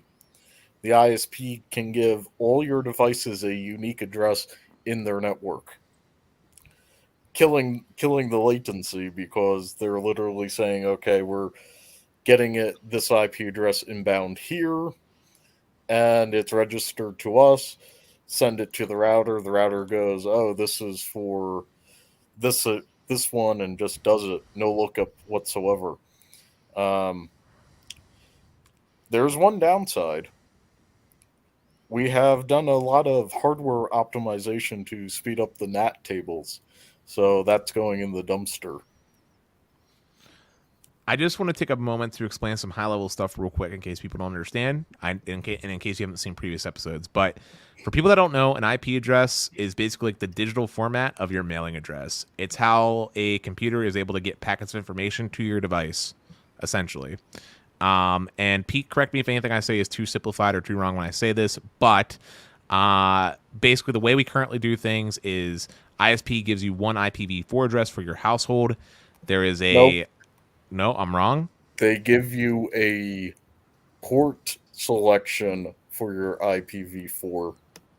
Or excuse me, they give you a port selection for your IPv4 address for your household, which then further gets used by your router, which your router then also has its own NAT table to assign addresses to your unique devices in your household. It'd be similar to like the best example I can give or analogy I can give would be like if you had an apartment complex and this was like your street address, and then you have the apartment numbers. Those would be your devices in your household. And through these different translations, it adds latency. But there's also some other issues that come from using NAT, more so specifically with some legacy applications when it comes to ports, and that's why you have to do things like port forwarding. And there's also, and Pete, correct me if I'm wrong, there's also some known security implications from using this type of system. Does that sound about right, Pete? There are security implementation issues. It's easy to spoof a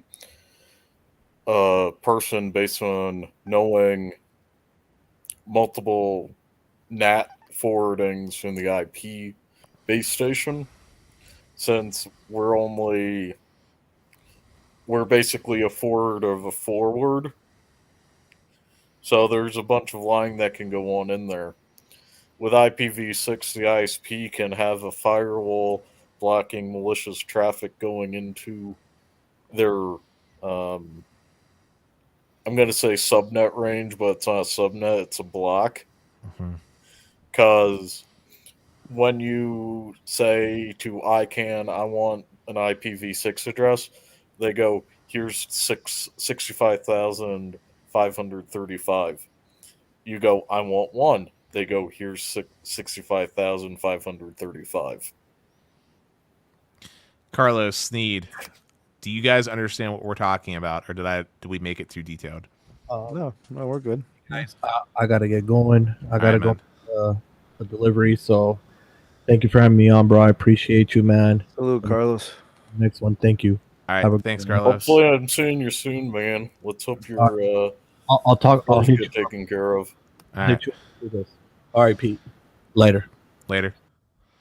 But yeah, no. The reason why I wanted to touch on that, since Pete's so knowledgeable, is to help emphasize the reasoning behind why IPv6 is so important and why I'm so disappointed by the fact that Fios doesn't support it.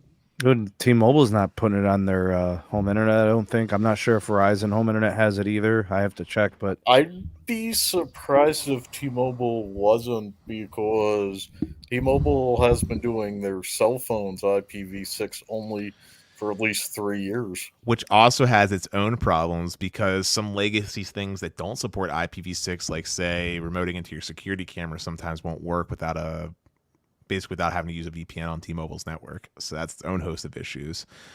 But I'm going to answer a question that came in. One last thing. T-Mobile does have IPv6. Never mind, Derek. 2025, year of IPv6. We got to stop pushing the shit back.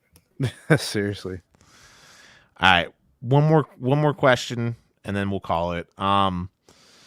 Christopher asked me, what cell phone provider do I use for my personal provider? I've answered this before on the show, but I'll say it again. My main line, unfortunately, is on T-Mobile. That's why, unfortunately? Why? Well, data breaches galore. So my main line's on T-Mobile. I have a secondary primary line that's on AT&T. These are the two that I've had like growing up with going forward, and they're basically the two that I honestly don't give out to people, with the exception of people I really trust, like the man, the myth, the legend, Sneed. And then I have a ton of I additional don't lines. even get his phone numbers. Well, Pete, you're welcome to get my number, man. I think you were the one that told me no the first time we talked, but I can get you my number, man. But then I have a ton of additional lines, especially now that I started doing the podcast for testing purposes. I got multiple additional lines on T-Mobile. I've been fortunate enough that Lowe's hooked me up with some Lowe's lines, which have been great. I got the Mint Mobile line that's running, and other stuff on the side. But T-Mobile's my main. Sneed, I think you're a Verizon guy all the way, for your primary line.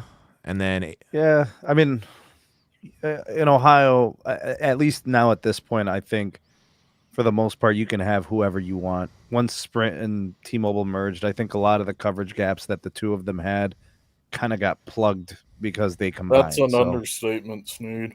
yeah, I think that's so now. If it's coverage, you could. I mean, there's still some issues in certain places that I found, but the problem is the sites aren't really the issue, like per se. It's just I don't know. They need gear. Like it's band 2 only sites, so they got to be upgraded. Verizon's got band 13 only sites. Right now, I think AT&T's. God, man, they got my heart right now. Seriously, as much as Verizon's been old faithful for 2 decades for me, like AT&T's got the same coverage with capacity, so they impress me. It's 100, 200 megabits everywhere I go. I'm like, holy crap! Like I'm in the middle of a cornfield. And I'm connected to band 30 on AT&T. I'm like, holy crap, you know? And then Pete, I already know what your answer is going to be because you're out in Longmont. It's T-Mobile, especially because you got those free lines.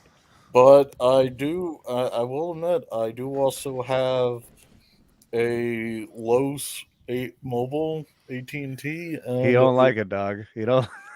He don't like it. and a Lowe's Verizon line. Which and one's better, Pete? The Lowe's Verizon or the Lowe's AT&T? Depends on the city. Yeah. In general, the T-Mobile is like damn solid in this area. In one of the Twitter messages that I'm on with Sneed, I just sat down and compared AT&T with T-Mobile where I was sitting.